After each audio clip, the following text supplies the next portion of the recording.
स्वागत है आप सभी का रोशन सर स्टडी पॉइंट पे। और आज की इस वीडियो में हम समझने वाले हैं जो हमारा 11th क्लास हिस्ट्री का जो चैप्टर नंबर 6 है, जिसका नाम है 3 वर्ग। इस चैप्टर के हम मोस्ट इंपॉर्टेंट क्वेश्चन देखने वाले हैं। ठीक है, ये क्वेश्चन ऐसे हैं जो कि आपके यूनिट टेस्ट में, आपके मिड टर्म एग्जाम में, आपके प्री बोर्ड में, आपके फाइनल टर्म एग्जाम में भी पूछे जाएंगे। तो वीडियो को एंड तक देखना है और क्वेश्चन बहुत ज़्यादा इंपॉर्टेंट है, तो आप लोग अपने दोस्तों को भी वीडियो को शेयर करें यार। ठीक है, चैनल को भी सब्सक्राइब कर ले ताकि हर एक वीडियो का नोटिफिकेशन आप तक पहुंच सके। अब ज़्यादा टाइम को बर्बाद ना करते हुए सीधा हम क्वेश्चन को देखेंगे। पहला क्वेश्चन है, मध्यकाल किसे कहते हैं, इसकी प्रमुख विशेषता बताइए। देखिए, मध्यकाल के बारे में आपको इसमें बताना है। मध्यकाल है क्या? देखिए, यूरोप के इतिहास में ना जो 5वीं से लेकर 15वीं सदी का जो समय काल है उसको हम क्या बोलते हैं? मध्यकाल बोलते हैं। 5वीं से लेकर 15वीं सदी। ठीक है, अब देखिए इस समय काल की विशेषता क्या है। मध्यकाल की प्रमुख विशेषता में हम क्या बता सकते हैं? मध्यकाल में क्या था कि मध्यकाल में चर्च का बहुत ज़्यादा दबदबा था, यानी कि जो चर्च के जो पादरी लोग थे ना, उनका समाज में बहुत ही ज़्यादा दबदबा था। और इस काल में सामंतवाद का भी उदय देखने को मिलता है। सामंतवाद ने यूरोप के राजनीति और आर्थिक जीवन में महत्वपूर्ण भूमिका निभाई थी। अभी सामंतवाद के बारे में हम आगे बात करेंगे। मध्यकाल में क्या था, कोई केंद्रीय सत्ता नहीं थी, इसलिए इसे अंधकार युग कहा जाता है। मतलब कोई ऐसा अंधकार युग, मतलब हम कह सकते हैं कि जो मतलब यूरोप था ना, उस समय ऐसे समय काल में चला गया जब यहाँ पे कोई भी उन्नति प्रगति देखने को नहीं मिल रहा था। ठीक है, कोई नवीन आविष्कार वगैरह नहीं हो पा रहे थे, इसीलिए इसको हम अंधकार युग के नाम से भी जानते हैं मध्यकाल को। ठीक है, तो ये मध्यकाल की प्रमुख विशेषता आप बता सकते हैं। उसके बाद है 3 वर्गों से क्या अभिप्राय है। देखिए, 3 वर्ग से हमारा अभिप्राय 9वीं से 16वीं सदी के बीच जो यूरोप की जो 3 श्रेणियां हैं, यानी कि 3 सामाजिक जो वर्ग है, उसी को हम 3 वर्ग के नाम से जानते हैं। जिसमें से सबसे पहले पादरी हो गए आपका, दूसरा अभिजात वर्ग और तीसरा कृषक। पादरी, अभिजात, कृषक, ये आपके हो गए 3 वर्ग। ठीक है, यही है 3 वर्ग। आगे देखते हैं अगला क्वेश्चन, सामंतवाद क्या है, इसकी आर्थिक विशेषताओं बताइए। देखिए, सामंतवाद जो है ना वो जर्मन शब्द फ्यूड से बना है। कौन से शब्द से बना है? फ्यूड से। 1 नंबर में आ सकते हैं भाई, जिसका अर्थ क्या होता है? भूमि का एक टुकड़ा, है ना, भूमि का एक टुकड़ा। इस प्रकार सामंतवाद भूमि से जुड़ी एक प्रणाली थी, जमीन से जुड़ी एक प्रणाली है सामंतवादी व्यवस्था, है ना। यह एक ऐसे समाज की ओर संकेत करता है जो मध्य फ्रांस और बाद में इंग्लैंड और दक्षिणी इटली में विकसित हुआ था। ये कहाँ पे सामंतवादी व्यवस्था का विकास कहाँ हुआ? फ्रांस में, इंग्लैंड में और दक्षिणी इटली में। ठीक है, उसके बाद आर्थिक दृष्टि से सामंतवाद एक प्रकार के कृषि उत्पादन को व्यक्त करता है, जो समांत यानी कि लॉर्ड और कृषकों के संबंधों पर आधारित था। देखिए, सामंतवाद में क्या होता था ना कि कृषक अपने खेतों के साथ साथ लॉर्ड के खेतों पे भी काम करते थे, है ना। और लॉर्ड कृषकों को उनके श्रम सेवा के बदले सैन्य सुरक्षा प्रदान करता था, क्योंकि मान लो हमला हो गया तो किसानों के ऊपर भी हमला होगा, तो उस समय सैन्य सुरक्षा प्रदान करते थे लॉर्ड यानी कि अभिजात वर्ग, जो कि बहुत ज़्यादा अमीर होते थे, जिनके पास बहुत ज़्यादा ज़मीनें होती थी। और उनके ज़मीन पर कृषक क्या करते थे? सामंतवादी व्यवस्था के अंतर्गत खेती करते थे। लॉर्ड का कृषकों पर क्या होता था? न्यायिक अधिकार होता था, मतलब व्यापक न्यायिक अधिकार होता था। उनके साथ जो भी चाहे कर सकते थे, उनका शोषण भी कर सकते थे। तो ये सामंतवादी व्यवस्था एक शोषणकारी व्यवस्था थी, किसानों का काफ़ी ज़्यादा शोषण होता था। उसके बाद है गौल किस प्रकार फ्रांस बना। जो ये गौल एक प्रांत है, वो किस प्रकार फ्रांस के नाम से जाना गया। 11वीं सदी तक फ्रांस की क्या स्थिति थी। देखिए, गौल रोमन साम्राज्य का एक छोटा सा प्रांत था, प्रांत यानी कि राज्य। इसमें 2 विस्तृत तटरेखा थी, यानी कि पर्वतीय श्रेणियाँ थी। ठीक है, लंबी नदियाँ और वन और कृषि योग्य विस्तृत मैदान स्थित थे। जर्मनी की एक फ्रैंक नामक जनजाति थी। जर्मनी की एक क्या थी? फ्रैंक नामक जनजाति ने क्या किया? अपना नाम देकर गौल को क्या बना दिया? फ्रांस बना दिया, है ना। फ्रांस, फ्रैंक मिलता जुलता है ना, तो गौल से फ्रांस बन गया। फ्रैंक नामक जनजाति ने अपना नाम दे दिया इसको। 6वीं शताब्दी में इस प्रदेश पर फ्रैंकिसन अथवा फ्रांस के ईसाई राजा शासन करते थे। फ्रांसीसियों के चर्च के साथ गहरे संबंध थे। ये संबंध पोप द्वारा सालेमन को पवित्र रोमन सम्राट की उपाधि दिए जाने पर और अधिक मजबूत हो गया। सार्लेमन क्या था? राजा था। ठीक है, तो इसको रोमन सम्राट की उपाधि दी गई थी, पवित्र रोमन सम्राट की उपाधि दी गई थी। ठीक है, तो ये फ्रांस हो गया, फ्रांस के बारे में हो गया। वैसे ये क्वेश्चन ज़्यादा इंपॉर्टेंट नहीं है, लेकिन फिर भी आप इसको करके जाए। अगला क्वेश्चन देखेंगे हम। अगला क्वेश्चन है, मध्यकालीन पश्चिमी यूरोप का प्रथम वर्ग कौन सा था? कैथोलिक चर्च में उसकी भूमिका का वर्णन कीजिए। यानी कि मध्यकालीन पश्चिमी यूरोप का जो प्रथम वर्ग है वो पादरी वर्ग है। आपको पता है, पादरी वर्ग के बारे में बताना है और चर्च में उसकी भूमिका के बारे में भी आपको लिखना है। तो देखिए, मध्यकालीन यूरोप का प्रथम वर्ग कौन सा है? पादरी वर्ग है। ठीक है, इसमें पोप, बिशप और पादरी, ये 3 लोग शामिल होते हैं। पोप अलग है, बिशप अलग है, पादरी अलग है। अब आगे देखते हैं, कैथोलिक चर्च में उन्हें महत्वपूर्ण स्थान प्राप्त था। जो कि कैथोलिक चर्च होते हैं ना, जो विशाल का चर्च होते हैं, उनको हम कैथोलिक चर्च बोलते हैं। तो कैथोलिक चर्च में उनकी विशेष भूमिका होती थी। पोप पश्चिमी चर्च के अध्यक्ष थे, मतलब पश्चिम में जो भी यूरोप के पश्चिम में जितने भी चर्च थे ना, सिंपल बोल दो, चर्च के जो अध्यक्ष थे उनको हम पोप बोलते हैं। और कहाँ पे रहते थे? रोम में। रोम आपको पता है इटली में है ना, इटली की राजधानी रोम। यूरोप में ईसाई समाज का मार्गदर्शन जो है वो पादरी और जो बिशप थे, ठीक है, पादरी करते थे। वैसे पादरी और बिशप जो होते थे वो क्या करते थे? ईसाई समाज का मार्गदर्शन किया करते थे। अधिकांश गांवों के अपने चर्च होते थे, जितने भी गांव है उसका खुद का चर्च है। और यहाँ प्रत्येक रविवार को लोग पादरी के धर्मोपदेश सुनने तथा सामूहिक प्रार्थना करने के लिए इकट्ठे होते थे। अभी भी होता है रविवार को चर्च में, आप देखेंगे तो धर्मोपदेश जो भी होते हैं, पादरी होते हैं, वो अपना धर्मोपदेश देते हैं और प्रार्थना भी करते हैं। चर्च के अपने नियम थे भैया। देखो चर्च के क्या नियम थे, है ना। प्रत्येक व्यक्ति पादरी नहीं बन सकता था। कृषि दास है, शारीरिक रूप से बाधित व्यक्ति है, विकलांग है ना। स्त्रियां भी पादरी नहीं बन सकती थी। पादरी बनने वाले पुरुष विवाह नहीं कर सकते थे, नियम था। धर्म के क्षेत्र में अभिजात जो थे वो बहुत ऊंचे माने जाते थे। अभिजात बोलो, बिशप, जो बिशप होते थे वो काफ़ी ज़्यादा ऊंचे माने जाते थे। और बिशप के पास भी लॉर्ड की तरह विस्तृत जागीरें होती थी, शानदार महलों में रहते थे। इनकी ज़िंदगी बहुत ज़्यादा ऐशो आराम से भरी हुई थी, ठीक है। अब देखो चर्च को ना कृषक से एक वर्ष में उनकी उपज का 10वां भाग लेने का अधिकार था, जिसको तीत कर बोलते हैं। तीत कर काफ़ी इंपॉर्टेंट है भैया। तीत कर क्या है? चर्च को कृषकों से उनके उपज का 10वां भाग लेने का हक था, जिसको हम तीत कर बोलते हैं। ये चर्च के इनकम का महत्वपूर्ण स्रोत था। धनी लोगों द्वारा अपने कल्याण तथा मरण उपरांत अपने रिश्तेदारों के कल्याण के लिए दिए जाने वाला दान भी चर्च का एक मेन स्रोत था आय का, है ना। मतलब बहुत सारे धनी लोग क्या करते थे? चर्च को पैसे डोनेट करते थे, वो भी उनके लिए इनकम का एक महत्वपूर्ण स्रोत था। ये आप चर्च के आय में बता सकते हैं। तो ये सारा कुछ आप प्रथम वर्ग यानी कि जो पादरी वर्ग है उसके बारे में लिखेंगे। आगे हम बात करेंगे अभिजात वर्ग की। आपको पता है कि यूरोप का जो दूसरा वर्ग था वो अभिजात वर्ग था, है ना। अभिजात वर्ग की प्रमुख विशेषता में हम क्या बोलेंगे? देखिए, मध्यकालीन फ्रांस का जो दूसरा वर्ग था वो अभिजात वर्ग था। लेकिन सामाजिक वर्ग, अगर हम सामाजिक स्थिति की बात करें तो अभिजात वर्ग की महत्वपूर्ण स्थिति होती थी, है ना। पूरे सामाजिक प्रक्रिया में क्या थी? इनकी महत्वपूर्ण स्थिति थी। और इसका कारण क्या था? भूमि पर उनका नियंत्रण। भूमि पर नियंत्रण था इनका, जमीन पर नियंत्रण था। और वैसलेज नामक प्रथा के कारण था। कौन सी प्रथा? वैसलेज नामक एक प्रथा लागू की गई थी यूरोप में, जिसके कारण सारे जमीन के मालिक जो थे वो अभिजात बन गए थे। राजा क्या करता था? वैसलेज नामक प्रथा के कारण उनको सारी जमीनें सौंप देता था अभिजात वर्ग को, ठीक है। अब देखो, भूस्वामी और अभिजात जो है वो राजा के अधीन होते थे। मैंने यह बात आपको पहले ही बता दिया कि जो भूस्वामी और अभिजात है वो राजा के अधीन होते थे, जबकि कृषक जो है वो भूस्वामियों के अधीन होते थे। मतलब सबसे ऊपर हो गया राजा, ठीक है, राजा के नीचे हो गया अभिजात, है ना, और अभिजात के नीचे हो गए कृषक। इस तरीके से व्यवस्था काम कर रही थी यूरोप में। अभिजात वर्ग की एक विशेष स्थान प्राप्त था। उनकी अपनी संपदा थी, स्थायी रूप से अपनी संपदा पर नियंत्रण भी रखते थे। वे अपनी सैन्य क्षमता बढ़ा सकते थे, है ना। उनकी सेना सामंती सेना कहलाती थी। वे स्वयं का न्यायालय भी लगा सकते थे, मतलब न्यायिक प्रक्रिया में भी इनकी विशेष भूमिका थी। यहाँ तक कि अपनी खुद की मुद्रा भी जारी कर सकते थे, है ना। अपने भूमि पर बसे सभी लोगों के स्वामी थे। इनके जमीन पर जो भी काम कर रहा है, जो भी बसे हुए, सबके मालिक है ये। उनके पास विस्तृत भू क्षेत्र होते थे। उनके घर, है ना, इसमें उनके घर है, निजी खेत है, चारागाह है ना, कृषक के घर है। इसके अलावा लॉर्ड का जो घर है उसको हम क्या बोलते हैं? मेनर बोलते हैं। लॉर्ड के घर को या अभिजात के घर को हम क्या बोलते हैं? मेनर बोलते हैं, है ना। उनकी व्यक्तिगत भूमि कृषकों द्वारा जोती जाती थी। इनकी जमीन को कौन जोतते थे? कृषक।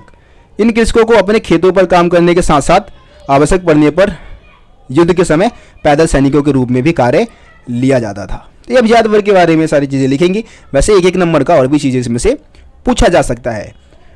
अब आगे हम बात करेंगे मध्यकालीन यूरोपीय समाज के तीसरे वर्ग के बारे में। आपको पता है भाई तीसरा वर्ग कौन सा है? तीसरा वर्ग है कृषक वर्ग। अब कृषक वर्ग की भैया क्या विशेषताएं थी? देखिए, यूरोपीय समाज का तीसरा वर्ग है कृषक वर्ग, है ना। यहाँ पे हम दो तरीके के काश्तकार यानी कि कृषकों की बात करेंगे। एक तो स्वतंत्र किसान होते थे, दूसरे सर्फ यानी कि हिंदी में बोले तो कृषिदास और स्वतंत्र किसान, ये दो प्रकार के किसान थे। स्वतंत्र किसान अपनी भूमि को लॉर्ड के काश्तकार के रूप में देखते थे, है ना। लॉर्ड के किसान के रूप में क्या करते थे? अपनी भूमि को देखते थे और उनकी जमीन पे काम करते थे। पुरुषों को सैन्य सेवा देना होता था, है ना, सैन्य सेवा देते थे कम से कम 40 दिन, है ना, वर्ष में कम से कम 40 दिन सैन्य सेवा देना इनके लिए क्या था, अनिवार्य था। इस स्वतंत्र किसानों की बात कर रहा हूं मैं। कृषकों को अपने परिवार को लॉर्ड के जागीर पर जाकर, जो कृषक के जो परिवार है ना, उसको भी लॉर्ड के जागीर पर जाके सप्ताह में कम से कम 3 या उससे कुछ अधिक दिन काम करने होते थे। तो ये भी रूल था। इसके अलावा इस श्रम के बदले उनको कुछ भी नहीं मिलता था, है ना। इस श्रम के बदले उत्पादन जिसे उत्पादन होता था उसको श्रम अधिशेष कहते हैं, जो सीधे लॉर्ड के पास जाता था। किसानों को इससे कोई फायदा नहीं होता था। जो भी एक्स्ट्रा वर्क कर रहे हैं ना इनके परिवार वाले या जो किसान है, तो उसको उसका बेनिफिट नहीं मिल रहा है, ठीक है। इसके अतिरिक्त उनके अन्य श्रम कार्य भी लिए जाते थे उनसे, दूसरे अनेक प्रकार के कार्य करवाते थे लॉर्ड, जैसे कि गड्ढे खुदवाना है, जलाने के लिए लकड़ियाँ इकट्ठी करनी है ना, बाड़ बनवाना है, सड़कें इमारतों की मरम्मत करवानी है, ठीक है। ये सारे काम भी उनसे करवाया जाता था और इसके बदले कुछ भी मजदूरी उनको मिलता ही नहीं था। खेतों में मदद करने के लिए स्त्रियाँ वो बच्चों को अन्य कार्य भी करना पड़ता था। खेतों में मदद भी करते थे और अन्य कार्य भी करते, जैसे सूत काटना है, कपड़े बुनना है, मोमबत्ती बनाना है, लॉर्ड के उपयोग हेतु अंगूर के रस निकालने हैं, है ना, मदिरा तैयार करना है। तो ये सब काम बच्चों से भी करवाते थे वो। और इसके साथ ही साथ प्रत्येक कर टैली था जो कि कृषकों को देना होता था, कृषकों के ऊपर लगता था ये, है ना, सीधा कृषकों से लिया जाता था। ये प्रत्यक्ष कर था एक, जो कि किसानों को देना होता था लॉर्ड को, है ना। लॉर्ड किसानों पर के ऊपर एक टैक्स लगाता था जिसको हम टैली बोलते हैं।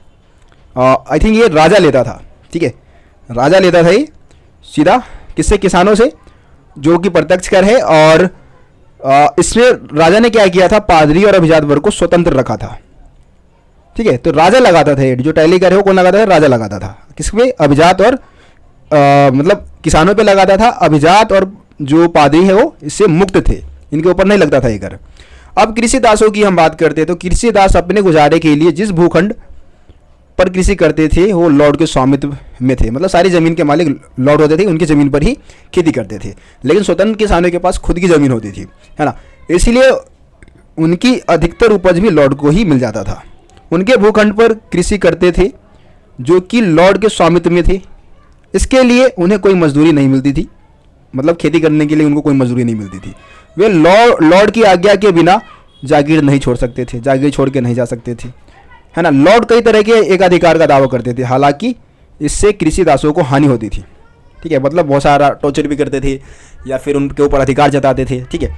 अब उनके तंदूरी में ही रोटी सेक सकते थे। ये देखो, ये जो कृषि दास थे ना वो उनके तंदूरी में ही रोटी सेक सकते थे, उनके मदिरा संपीड़क में ही मदिरा या बियर तैयार कर सकते थे।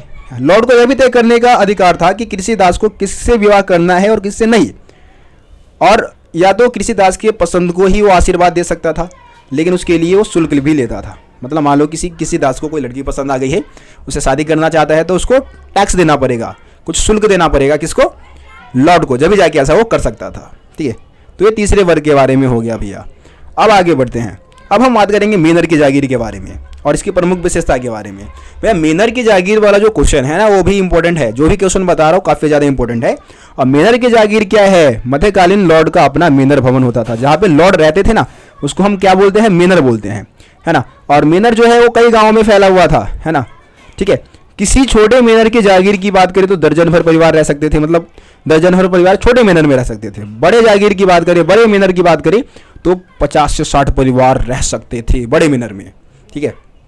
अब मेनर की जागीर की प्रमुख विशेषता क्या है, देखो, दैनिक उपयोग की जितनी भी वस्तुएं सब मेनर में मिलेगा भाई। अनाज खेतों में उगाते थे। लोहार और बढ़ई जो है वो औजार की देखभाल करेंगे, उसकी मरम्मत भी करेंगे। ये लोहार और बढ़ई का काम हो गया। राजमिस्त्री क्या करेंगे, उनकी इमारतों की देखरेख करेंगे। औरतें सूत काटने का काम करती थी और कपड़े बुनने का काम करती थी। लॉर्ड जो है, मतलब बच्चे जो है वो लॉर्ड के मदिरा संपीड़क पर कार्य करते थे। जागीर में बहुत ज़्यादा वन होता था, विस्तृत भूमि होती थी जहाँ पे लॉर्ड शिकार भी कर सकते थे। मेनर पर चारागाह भी होता था जहाँ पर उनके पशु क्या करते थे, पशु और घोड़े चरते थे। मेनर में एक चर्च था। सुरक्षा के लिए दुर्ग यानी कि किला भी बनाया जाता था ताकि मेनर पर कोई हमला ना करे, हमला करे तो विफल हो जाए, ठीक है, मतलब सुरक्षित रहे मेनर, इसके लिए दुर्ग भी बनाया गया था। चर्च भी था पूजा करने के लिए, मतलब प्रार्थना करने के लिए, पूजा कह रहा हूँ, प्रार्थना करने के लिए, ठीक है। तो इस तरीके से आप मेनर की जागीर के बारे में सारे पॉइंट्स बताएंगे। इसको चाहे तो आप लिख सकते हैं, याद कर सकते हैं आप, इसको इंपॉर्टेंट है। उसके बाद नाइट वर्क की अब बात करेंगे हम। भैया नाइट वर्क की विशेषता बताइए, नाइट वर्क का जन्म कैसे हुआ। देखो यार, हम बात कर रहे हैं 9वीं सदी की अब 9वीं सदी के आसपास क्या होते थे भाई, लगातार होते थे युद्ध। अब युद्ध में ना यार, युद्ध में क्या था कि पैदल सैनिकों की कोई कमी नहीं थी, मतलब पैदल सैनिक बहुत थे, लेकिन कुशल अश्वसेना की जरूरत थी, क्योंकि पैदल सैनिकों को तो यार कृषक वर्ग से ही ले लिया जाता था, जो किसान है उनको पैदल सैनिकों के रूप में प्रयोग कर लिया, तो अश्वसेना की कमी थी। इस कारण जो मतलब लॉर्ड है उन्होंने एक नए वर्ग को बढ़ावा दिया जिसको हम नाइट्स कहते हैं, नाइट्स, ठीक है, नाइट्स वर्ग हो गया ये। अब ये लॉर्ड से उसी प्रकार से जुड़े हुए थे जिस प्रकार की लॉर्ड राजा से जुड़ा हुआ था, है ना। राजा क्या करता था, लॉर्ड को जमीन दिया करता था जिसपे लॉर्ड किसानों से खेती करवाते थे। उसी प्रकार से लॉर्ड ने क्या किया, एक नया वर्ग बना दिया, नाइट वर्ग। तो लॉर्ड का जो मतलब नाइट का जो माई बाप है ना, नाइट का वो लॉर्ड है, और लॉर्ड का माई बाप जो है वो राजा है। राजा सबसे ऊपर है, उसके बाद लॉर्ड है, उसके बाद नाइट है, ठीक है। इस तरीके से संबंध हो गया। अब लॉर्ड ने क्या किया, नाइट वर्ग को भूमि का एक भाग दिया जिसको फीफ बोलते हैं। बहुत इंपॉर्टेंट वर्ड है ये फीफ। फीफ क्या है, लॉर्ड के द्वारा नाइट को जो जमीन दी गई उसको हम फीफ बोलते हैं, है ना। और देखो फीफ को उत्तराधिकारी के रूप में पाया जाता था, उत्तराधिकारी के रूप में पाया जाता था, और ये 1000 से लेकर 2000 एकड़ तक फैला होता था, बिल्कुल मेनर की तरह। जैसे कि लॉर्ड का जो मेनर है ना, उसी तरीके से ये फीफ वाली भी भूमि थी, बहुत दूर तक फैली होती थी। और यहाँ पे उसके परिवार के लिए जो चीज़ भी चाहिए था, है ना, जैसे पंचक्की है, मदिरा संपीड़क भी है ना, चर्च है, बहुत सारे घर है यहाँ पे, तो सारी फैसिलिटी उनको यहाँ पे मिल जाती थी। सामंती मेनर की तरह फीफ की भूमि को कृषक जोतते थे। फीफ वाली जो भूमि है उसको भी कौन जोतते थे, कृषक। बदले में नाइट अपने लॉर्ड को एक निश्चित रकम देता था, मतलब कि अब भाई नाइट वर्ग को जन्म दिया है लॉर्ड ने, तो बदले में तो लॉर्ड कुछ ना कुछ नाइट से लेंगे ही लेंगे, जाहिर सी बात है। तो इससे क्या हुआ कि वो कुछ रकम देते थे, और साथ ही साथ नाइट जो है युद्ध में लॉर्ड को अश्वसेना प्रदान करते थे। कुशल सैनिक थे तो अपने सेना के साथ भाग भी लेते थे युद्ध में।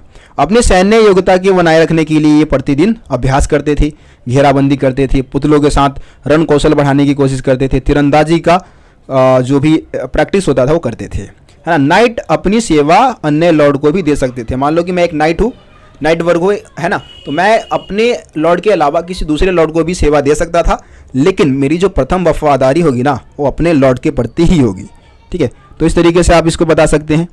आगे देखते हैं अगला क्वेश्चन, 12वां क्वेश्चन है, मध्यकालीन यूरोप के भिक्षुओं के जीवन तथा मठवाद का वर्णन कीजिए।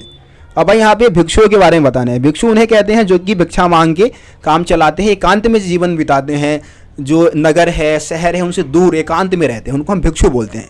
और ये जहाँ पे रहते हैं उसको हम मठ बोलते हैं, मठ या फिर एबी या मोनिस्ट्री भी बोलते हैं उसको हम, वहाँ पे लोग रहते हैं। तो देखो भिक्षु विशेष श्रद्धालु ईसाइयों की एक श्रेणी है ना। वैसे भिक्षु केवल ईसाई धर्म में नहीं, बौद्ध धर्म में भी होते हैं, हिंदू धर्म में भी कुछ भिक्षु बन सकते हैं, लेकिन बौद्ध धर्म में भिक्षु ज़्यादा होते हैं जिनको हम मोंग भी बोलते हैं, ठीक है। तो ये अत्यधिक धार्मिक प्रवृत्ति के व्यक्ति थे। ये लोग नगरों से गाँव से दूर रहा करते थे, एकांत में जीवन जीना पसंद करते थे। ये जिस धार्मिक समुदाय में रहते थे उसको हम क्या बोलते हैं, एबी या मोनेस्ट्री या फिर मठ, हिंदी में मठ बोलते हैं, मठ में रहते थे, ठीक है। मध्यकालीन यूरोप के 2 सबसे प्रसिद्ध मठ की बात करें तो 529 में इटली में स्थापित सेंट बेनेडिक्ट है। कौन सा, सेंट बेनेडिक्ट। और दूसरा मठ जो है 910 में बनाया गया था बरगंडी में।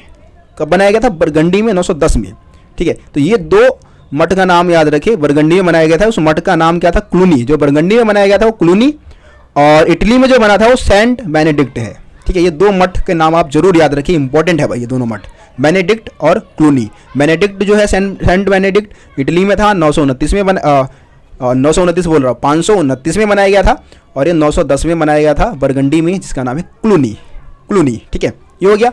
भिक्षु अपना सारा जीवन ऐसी मतलब एबी होगा, सारा जीवन एबी में रहते थे, और ज़्यादातर समय प्रार्थना करने में, अध्ययन करने में, कृषि और शारीरिक श्रम करने में लगाते थे, व्रत भी किया करते थे। भिक्षुओं का जो जीवन है वो पुरुष और स्त्री दोनों अपना सकते थे, है ना। जो पुरुष जो होते थे, पुरुष भिक्षु जो होते हैं उनको मोंग कहते थे, मंग या मोंग बोल सकते हैं, और जो स्त्री भिक्षु है उनको हम नन बोलते थे, नन और मोंग, ठीक है। ये हो गया। पुरुष और महिलाओं के लिए प्राय अलग अलग एबी होती थी, मतलब अलग अलग मोनिस्ट्री होती थी, मठ हुआ करते थे उनके लिए। पादरियों की तरह भिक्षु और भिक्षुणियाँ भी विवाह नहीं कर सकते थे, विवाह करने का नहीं था। विवाह करने के बाद अब क्या ही सन्यासी रह जाओगे, है ना। धीरे धीरे मठों का आकार बढ़ने लगा और इसमें भिक्षुओं की संख्या सैकड़ों तक पहुंच गई। बहुत सारे लोगों ने भिक्षुओं का जीवन अपनाया। तो ये आप भिक्षुओं के बारे में लिख सकते हैं ये सारे पॉइंट्स। आगे बढ़ते हैं। आगे हम बात करेंगे 11वीं शताब्दी में यूरोप में होने वाले नई प्रौद्योगिकी परिवर्तन की विवेचना कीजिए। इसके क्या परिणाम निकले। तो क्या था कि 11वीं सदी में क्या था ना, यूरोप में ना उपज बढ़ाने के लिए कुछ नए तौर तरीके अपनाए गए थे। कब? 11वीं सदी में। अब कौन कौन से नए तौर तरीके अपनाए गए भैया? देखो 11वीं सदी में जो तरीके अपनाए गए उसमें सबसे पहले था लकड़ी के हल के स्थान पर लोहे के भारी नोक वाले हलों का इस्तेमाल किया गया, जिससे कि ज़्यादा गहराई से खेतों को जोता जा सकता था। सांचेदार पटरों का इस्तेमाल किया गया, है ना। सांचेदार पटरों के इस्तेमाल से ज़मीन को हम बहुत समतल बना सकते थे, है ना। समतल बनाने में ज़्यादा मदद मिलने लग गई। इसके अलावा हल को जोतने के तरीके में भी सुधार किया गया। मतलब कि हल को ना, जो जुआ होता है, जुआ जो कि गर्दन पे रखा जाता है, गले पे रखा जाता था पहले, गले से हटाकर उसको कंधे पे डाला जाने लग गया। ठीक है। तो जुए के प्रयोग में परिवर्तन आने से क्या हुआ कि अब ज़्यादा क्षमता से पशु हल को खींच सकते थे। ठीक है। घोड़े के खुरों पर अब लोहे की नाल लगा दी गई, जिससे कि उनके खुर सुरक्षित हो गए, पैर सुरक्षित हो गए, और इससे भी घोड़े ज़्यादा अच्छे से काम कर सकते थे, है ना। कृषि के लिए पवन ऊर्जा और जल शक्ति का भी प्रयोग किया जाने लग गया। अन्न को पीसने और अंगूरों को निचोड़ने के काम के लिए जल शक्ति और वायु शक्ति का इस्तेमाल किया जाने लग गया था। भूमि के प्रयोग में भी परिवर्तन आया। अब मतलब 2 खेती वाली व्यवस्था की जगह पे 3 खेती वाली व्यवस्था ने ले लिया। मतलब कि किसानों ने पहले क्या किया था, 11वीं सदी से पहले खेतों को 2 भागों में बांट रखा था। एक को परती छोड़ते थे और दूसरे पे खेती करते थे। लेकिन अब क्या हुआ, इतने ही खेत को ना उन्होंने 3 भागों में बांट लिया। उतना ही खेत है, उसको 3 भागों में बांटा। एक को परती छोड़ा, 2 पे खेत कर लिया। मान लो इस 2 पे कर लिया, एक को उन्होंने परती छोड़ दिया। अगले सीजन में क्या किया, उन्होंने इसको परती छोड़ दिया और इन दोनों पे खेती कर लिया। अगले सीजन में इसको परती छोड़ दिया और इन दोनों पर खेती कर लिया। तो इससे क्या था कि ज़मीन का नुकसान भी कम होता था और ज़मीन की उपजाऊ क्षमता भी हमेशा के लिए बरकरार रहती थी। तो इससे भी उपज में वृद्धि हुई। ठीक है। अब परिणाम क्या रहे भाई इसके, खेती के जो नए तौर तरीके विकसित हुए उसके क्या प्रभाव रहे, क्या परिणाम रहे। तो इससे क्या हुआ भाई, एक तो उत्पादक में तेज़ी से वृद्धि हुई, है ना। भोजन की उपलब्धता दुगनी हो गई। आहार में मटर और सेम जैसे जो पौधे वो उपयोगी हो गए और प्रोटीन की मात्रा बढ़ी। इनके मटर और सेम से क्या हुआ, आहार में प्रोटीन की मात्रा में वृद्धि हुई। इसके अलावा पशुओं को भी पौष्टिक चारा मिलने लगा। किसान अब भूमि पर अत्यधिक भोजन का उत्पादन करने लगे। ठीक है। और उनकी जो इनकम है वो काफ़ी तेज़ी से बढ़ी। यहाँ पे आय के बारे में बता रखा है, आय उनकी जो है वो काफ़ी बढ़ने लगी थी। ठीक है। ये पॉइंट्स आपको लिखने हैं इसमें। अब हम अगले क्वेश्चन की बात करते हैं। अगला क्वेश्चन है 14वीं सदी का संकट के बारे में। यूरोप में 14वीं सदी का संकट क्या था, इसके लिए कौन कौन से कारण उत्तरदायी थे, इस संकट के क्या परिणाम निकले। तो 14वीं सदी के संकट में देखो यार, यूरोप में 14वीं सदी में भयानक संकट उत्पन्न हुआ। सबसे पहले मौसम में बदलाव आया। मौसम में क्या बदलाव आया कि पहले ना जो ग्रीष्म ऋतु था, ग्रीष्म ऋतु की जगह पे कौन सा मौसम आ गया, शीत ऋतु का मौसम आ गया। इससे दिन छोटे हो गए, है ना। मौसम दिन छोटा होने लग गया, जिससे कि काम करने के लिए कम समय मिलता था। फसल भी अच्छा नहीं हो पाया। ठीक है। तूफान, बाढ़ और भी बहुत सारे जो चीज़ें उसने क्या किया, बहुत सारे खेतों को नष्ट कर दिया, जिससे कि अकाल जैसी स्थिति उत्पन्न हो गई, है ना। मतलब बहुत सारे लोग भूखमरी के कारण मरने लग गए। इसके अलावा इस समय क्या हुआ, जनसंख्या में लगातार वृद्धि हुई। ठीक है। उपज बढ़ नहीं रहे और लगातार जनसंख्या बढ़ रही है। तो जनसंख्या के बढ़ने से क्या हुआ कि भाई भूखमरी जैसी स्थिति उत्पन्न होने लग गई। ठीक है। ये पॉइंट आप बता सकते हैं। भयंकर अकाल के बारे में यहाँ पे बता रखा है। इस समय काल में बहुत ज़्यादा अकाल पड़ा था। इसके अलावा चांदी के उत्पादन में कमी आ गई, जो कि आपका ऑस्ट्रिया है और सार्विया है। सार्विया की खदानों में क्या हुआ, ये 2 जगह है जहाँ पे चांदी सबसे ज़्यादा यूरोप में मिलती थी। यहाँ से क्या हुआ, चांदी की खदानें कम हो गई, चांदी कम निकलने लगी यहाँ से, है ना। इससे क्या हुआ कि भाई अब सिक्के नहीं ढाले जा सकते थे। जब सिक्के नहीं ढले तो व्यापार नहीं हो सकता था। व्यापार नहीं होगा तो जाहिर सी बात है कि अर्थव्यवस्था ठप हो जाएगी, है ना। विकास नहीं हो पाएगा अर्थव्यवस्था का। तो इसका ये प्रभाव आप बता सकते हैं। महामारी फैल गई भाई, प्लेग की महामारी फैली। अब ये प्लेग की महामारी भैया कैसे फैल गई, प्लेग महामारी कैसे फैली, है ना। अब प्लेग की महामारी फैलने के पीछे का मेन कारण था कि एशिया से ना, विशेषकर चाइना जैसे देश है, भारत जैसे देश है, तो वहाँ से ना बहुत सारे ना समुद्री जहाज़ें कहाँ जाते थे, यूरोप जाते थे। अब यूरोप जब जाते थे तो भाई उन जहाज़ों में बहुत सारे चूहे चले गए, है ना। वो चूहे जो है वहाँ पे प्लेग की महामारी फैला दी। अब चूहे जब यूरोप गए थे वो प्लेग की महामारी फैली, जिससे कि विशेषकर जानवरों में फैली। बहुत सारे जानवर मारे गए, बहुत ज़्यादा संख्या में जानवर इसके चपेट में आ गए, है ना। और इसका भी नुकसान उठाना पड़ा। तो ये आप बता सकते हैं। इसमें महामारी में काफ़ी लंबा पॉइंट है, काफ़ी सारी चीज़ें डाटा वगैरह इसमें दे रखा है। अब इसका परिणाम क्या रहा, देखो परिणाम के बारे में बता रखा है कि इस विनाश लीला के साथ आर्थिक मंदी से जुड़े व्यापक सामाजिक विस्थापन हुआ, लोगों का विस्थापन हुआ, आर्थिक मंदी आ गई, है ना। महामारी के कारण बहुत सारे लोग मरे, जनसंख्या कम हुआ, मजदूरों की संख्या में भी भारी गिरावट आ गई, है ना। कृषि और उत्पादन के बीच जो गंभीर असंतुलन है वो देखने को मिलता है। खरीदारों की संख्या में कमी आने के कारण कृषि उत्पादन है उसका मूल्य भी गिर गया, क्योंकि अब खरीदार नहीं है, जनसंख्या कम हो गया, बहुत सारे लोग मारे गए, तो जनसंख्या में कमी आने के कारण खरीदारक नहीं है ना, चीज़ें खरीद नहीं पा रहे हैं, तो इस कारण उत्पादन की हानि होने लग गई। प्लेग के बाद इंग्लैंड में मजदूर विशेषकर कृषि मजदूरों की मांग बढ़ गई, जिससे कि मजदूरी की दरों में लगभग 250% की वृद्धि हो गई, मजदूरी दर भी दुगनी हो गई। ठीक है, तो ये सारे परिणाम में आप पॉइंट में लिख सकते हैं। अब बात करेंगे कैथेड्रल नगर के बारे में। 15वां क्वेश्चन है भाई, फ्रांस में कैथेड्रल नगर किस प्रकार अस्तित्व में आए थे। तो देखो यार, अमीर लोग बहुत ज़्यादा पैसे वाले होते थे, उनको अपने पैसे की गर्मी भी दिखानी थी, तो क्या करते थे ना, चर्च को ना पैसे दान दिया करते थे। चर्च को क्या किया, पैसे डोनेट किया, और उन्हीं दान दिए हुए पैसे से विशाल का चर्च बनाए गए।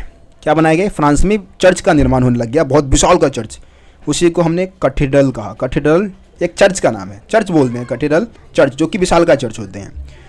अब ये जो है वो ज़्यादातर मतलब जो धन है वो जुटाए गए थे। अब कैथेड्रल नगर, जो कैथेड्रल चर्च जो है वो पत्थर से बनाए जाते थे, है ना, पूरा करने में कई वर्ष भी लगते थे इसको बनाते समय। अब बनाते बनाते क्या हुआ, धीरे धीरे ये तीर्थ स्थल बन गए। ये जो कैथेड्रल नगर के आसपास का जो इलाका था कैथेड्रल है, वो तीर्थ स्थल बन गया, बहुत सारे लोग यहाँ पे आने लगे। इसी प्रकार अनेक उसके चारों ओर छोटे छोटे नगर उभरे, बहुत सारे लोग आके वहाँ पे बस गए, वहाँ पे संख्या बढ़ने लगे धीरे धीरे, है ना। तो इससे क्या हुआ, कैथेड्रल नगर का निर्माण हुआ, वो सारे इलाके क्या बन गए, कैथेड्रल नगर बन गए, जो कि कैथेड्रल चर्च के आसपास विकसित हुआ था, है ना। तो ये इस तरीके से आप बता सकते हैं कि भाई कैथेड्रल चर्च के आसपास जो भी जगह विकसित हुई उसको हम क्या बोलते हैं, कैथेड्रल नगर बोलते हैं। तो ये इतना आप क्वेश्चन कर ले, 15 क्वेश्चन काफ़ी है, ये 15 क्वेश्चन ही इंपॉर्टेंट है, आप इसको करके जाए, इन्हीं में से आपके एग्ज़ाम में क्वेश्चंस आने वाले हैं। ठीक है, तो मैं उम्मीद करता हूँ कि आप लोगों को वीडियो पसंद आई होगी। वीडियो पसंद आया तो यार वीडियो को शेयर ज़रूर कर देना यार। ठीक है, शेयर करेंगे, शेयर ही क्या है हमारे लिए, मोटिवेशन है, और ज़्यादा वीडियो बनाने के लिए हमारे को प्रेरणा मिलती है। तो आप लोगों से अनुरोध है कि वीडियो को शेयर यार ज़रूर करना। ठीक है, मिलते हैं फिर आप लोगों से अगली वीडियो में, तब तक के लिए जय हिंद, जय भारत, अपना ख्याल रखें।